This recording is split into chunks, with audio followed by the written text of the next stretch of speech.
you can learn to enjoy everything you're going through.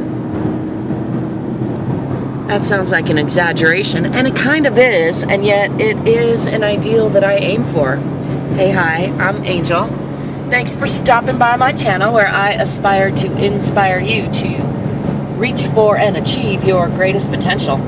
I am driving up towards Santa Fe, New Mexico, headed all the way up to Colorado today, and this is one of my favorite parts of the drive, and it's also exceptionally gorgeously sky today, so it's easy to enjoy something like this, right? Although, well, if you think about it, some people might not enjoy it. You know, like, it's also easy to not enjoy it, and that's kind of brings me to my main point, which is some things we've gotten habitualized to enjoy certain things more than others, and to really not enjoy other things more than others. However, that's really just kind of an arbitrary habit for the most part. Really, like, life includes a lot of messiness, some pain, some pleasure, a lot of different flavors, a lot of different sights and sounds. There's a lot of variety to it, and there's not one way. It's not something, you know, like, definitely from any given perspective you can say, yes, I prefer this to that, and that's kind of what this is all about, sifting through the contrast, as they say, and deciding what we want more of and what we want less of, and then making that come true. So to me, that's an exciting, fabulous thing. And even when we get things we don't want, or we realize, like, no, I don't like this, that is enjoyable in its own way, because it's clarifying. You can go, oh, now I appreciate that. I know I don't want more of that. I want more of something else.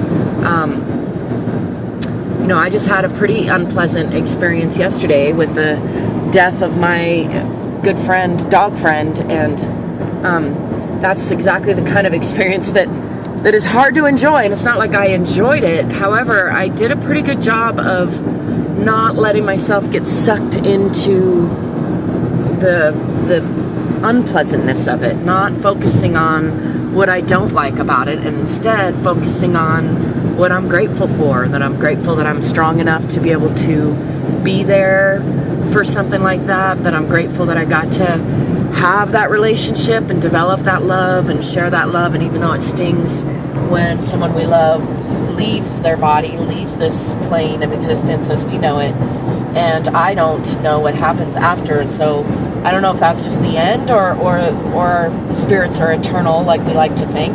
That's a beautiful thought, and I certainly like to think that, and I do think it sometimes, but I'm just admitting that even if I were certain, I would still say there's got to be some room for the unknown, for the doubt, since we all have different perspectives and different beliefs about what happens after this life. And the fact that we could say after this life, to me, says that it's something else. It's something after this life, and we don't know yet. It's like you don't know what's going to happen till you get to it. And that's one of the delightful things about being alive, in my opinion anyway, is the mystery, the great unknown. You see those Santa Fe mountains out there? Aren't those gorgeous? Oh my goodness, they're getting some green on them, and still have their little snow cap up there, which was late to get there, so I'm super glad to see that it's still there.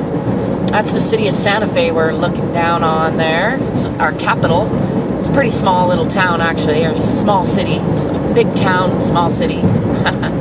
And yeah, I'm super grateful to get to be on the road. I'm super grateful to have relationships in my life that have been all the way from birth to death at this point. And even though dying and death is not that pleasant, actually neither is birth usually. And that's kind of my point, is like, both of those can be either beautiful or ugly, depending on how you choose to tell yourself the story, and depending on how the details work out. Of course, they vary. Each one is different.